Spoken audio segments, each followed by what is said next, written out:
تو میدان محشر کا جو نقشہ احادیث میں آیا ہے اس پہ ذرا توجہ کریں. جب اللہ ہم سے حساب لے گا، حضرت سیدنا فاروق اعظم رضی اللہ تعالیٰ حضرت کعب سے کہتے ہیں اے کعب احبار، ذرا مجھے ایسی باتیں سناؤ جس سے میرے دل میں اللہ کا ڈر مزید پیدا ہو.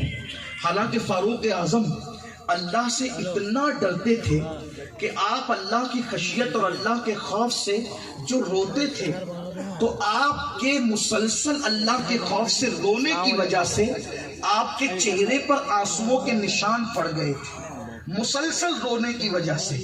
یہ بات بھی یاد رکھنا سنیو، جن کو میرے آقا علیہ السلام نے جنت کی بشارت ایک نہیں کئی مرتبہ دی ہو، جس کو میرے آقا نے جنتی قرار دیا ہو، وہ فاروق اعظم اللہ کے خوف سے اتنا روتے ہیں.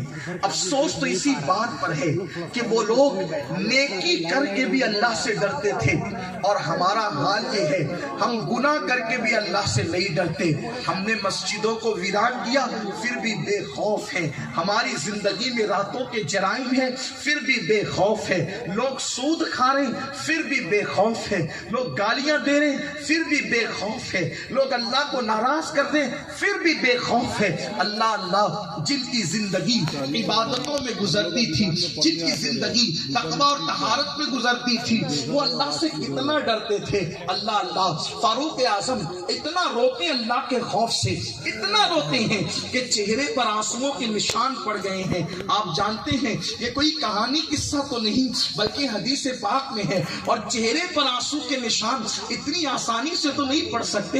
کتنا رویا ہوگا امیر المومنین نے، کتنا رویا ہوگا فاروق اعظم نے کہ گالوں پر آنسوؤں کے نشان پڑ گئے تھے. کیا آج دنیا میں کوئی انسان ایسا ملتا ہے جس کے چہرے پر آنسوؤں کے نشان ہو؟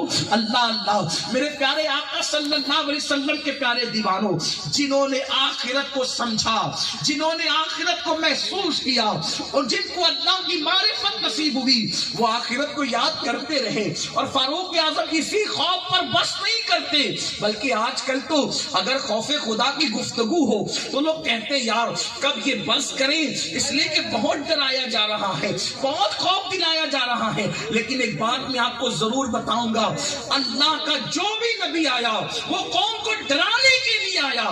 اللہ رب العزت نے محبوب سے یہی تو کہا، یا ایھا المدثر قم فانذر، اے بالا پوش، اے کمبل اوڑھنے والے، اٹھیے اور اپنی قوم کو ڈرائیے. یہاں پر ڈرانے کے لیے انبیاء کو بھیجا گیا. واعظ و نصیحت کی محفلیں ڈرانے کے لیے ہی ہے. میرے پیارے آقا صلی اللہ علیہ وسلم کے پیارے دیوانوں، فاروق اعظم رضی اللہ تعالیٰ عنہ کہتے اے کعب، حالانکہ کعب احبار تابعی ہے، صحابی نہیں ہے، وہ بعد میں مسلمان ہوئے، لیکن کعب سے کہتے ہیں وہ آسمانی کتابوں کے عالم تھے، جو سابقہ آسمانی کتب تھی اس کے وہ عالم تھے. ان سے کہا کہ آپ ذرا مجھے ایسی باتیں بتائیں کہ اور ڈر خوف اللہ کی خشیت میرے دل میں پیدا ہو. کعب احبار نے کہا امیر المومنین، میں نے سابقہ آسمانی کتب میں پڑھا ہے کہ جب قیامت کے دن جہنم کو لایا جائے گا، قیامت کے دن جب جہنم کو لایا جائے گا تو جہنم کے منہ میں 70,000 لگام ڈال کر، جیسے جانور کو لگام ڈال کر کھینچا جاتا ہے، بلا تمثیل 70,000 آگ کی لگامیں جہنم کے منہ میں ڈال کر فرشتے جہنم کو کھینچ کر لا رہے ہوں گے. اب ذرا تصور میں لانا، یہاں بیٹھے بیٹھے میدان محشر کی سیر کرنا کہ ہم سے کیا پوچھا جائے گا وہاں، اور ہم کیا جواب دیں گے وہاں کا ماحول کیسا ہے، وہاں کے حالات کیسے ہیں، تھوڑا اس پر بھی غور کرنا. اللہ اللہ کعب احبار کہتے ہیں امیر المومنین، جہنم کے منہ میں 70,000 لگامیں ڈال کر جب فرشتے اس کو کھینچ کر کے لائیں گے اور جہنم کے شعلے بھڑک رہے ہوں گے، جہنم کی آگ بھڑک رہی ہوگی، تو وہ بھڑکتی ہوئی آگ کو دیکھ کر عوام کا حال تو کیا ہوگا یہ تو بیان نہیں ہو سکتا، نیکوں کا حال تو کیا ہوگا یہ بھی بیان نہیں ہو سکتا، مجرموں کا حال کیا ہوگا وہ بھی بیان نہیں ہو سکتا. جو لوگ معصوم تھے، معصوم یعنی انبیاء کرام، اللہ اللہ جنہوں نے ایک سیکنڈ بھی اللہ کی مرضی کے خلاف نہیں گزارا، ان انبیاء کی پوزیشن کیا ہوگی؟ حضرت کعب احبار کہتے ہیں ابراہیم خلیل اللہ جیسا پیغمبر جہنم کی آگ کے شراروں کو اٹھتا دیکھ کر کر کے اپنے گھٹنوں کو زمین پر رکھ دیں گے۔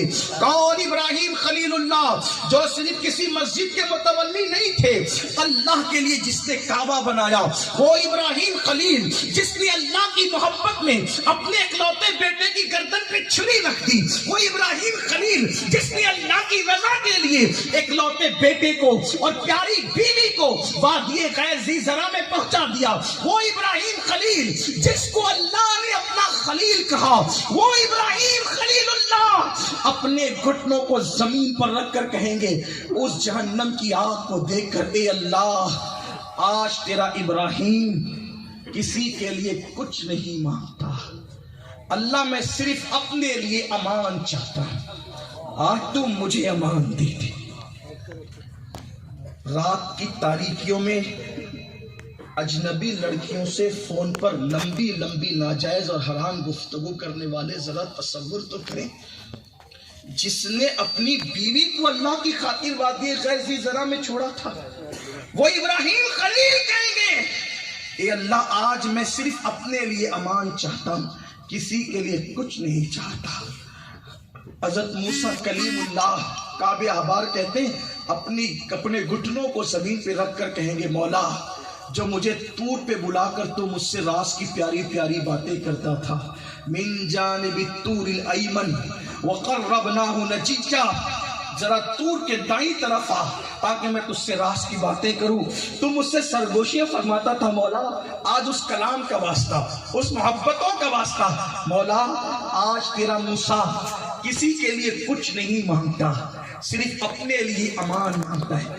یہ میدان محشر ہے جس کے بارے میں ہم کہتے ہیں نا وہاں جو ہوگا دیکھا جائے گا، جس کے بارے میں کہتے ہیں وہاں جو ہوگا وہاں یہ ہوگا، کیا دیکھا جائے گا؟ کیا دیکھا جائے گا؟ فجر کی نماز میں سوتے پڑے رہنے والوں کیا دیکھا جائے گا؟ حرام کاروبار کرنے والوں، سود کے لقمے کھانے والوں کیا دیکھا جائے گا؟ رات رات بھر گندی پکچریں دیکھنے والوں کیا دیکھا جائے گا؟ کیا دیکھیں گے وہاں؟ کیا دیکھیں گے وہاں؟ ابراہیم خلیل اللہ یہ کہہ رہے ہیں، موسیٰ کلیم اللہ یہ کہہ رہے ہیں کہ آج میں کسی کے لیے کچھ نہیں مانگتا، صرف مجھے تو امان دے دے، آج مجھے امان دے دے۔ اور واللہ یہ کوئی نبی کی توہین نہیں ہے، اس لیے کہ اللہ سے ڈرنا نبی کی توہین نہیں، اللہ کا خوف رکھنا یہ نبی کی خصوصیت ہے۔ جو جتنا مقرب ہوگا اللہ کا وہ اتنا اللہ سے ڈرنے والا، جو جتنا علم والا ہوگا وہ اتنا اللہ سے ڈرنے والا ہوگا۔ انما یخشی اللہ من عبادہ العلماء، بے شک اللہ کے بندوں میں جو اللہ سے ڈرنے والے لوگ ہیں وہ علم والے لوگ ہیں، جس کا علم جتنا ہوگا اس کا خوف خدا اتنا ہوگا۔ روئے زمین پر انبیاء سے بڑا کوئی عالم نہیں ہے، اسی لیے ان سے زیادہ کوئی اللہ سے ڈرنے والا نہیں ہے۔ حضرت موسیٰ کلیم کہیں گے مولا آج میں امان چاہتا ہوں، امان، میں اپنے سوا کسی کے لیے کچھ نہیں مانگتا۔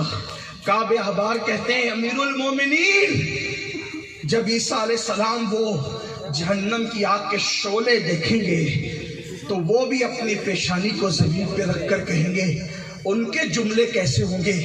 عیسیٰ علیہ السلام کہیں گے اے اللہ آج میں اپنی ماں کنواری بطول مریم کے لیے بھی کچھ نہیں سوال کرتا، میں اپنی ماں مریم تیاری کی ہے۔ یہی نا کہ ہمیں موبائل پر واٹس ایپ چلانے کا ٹائم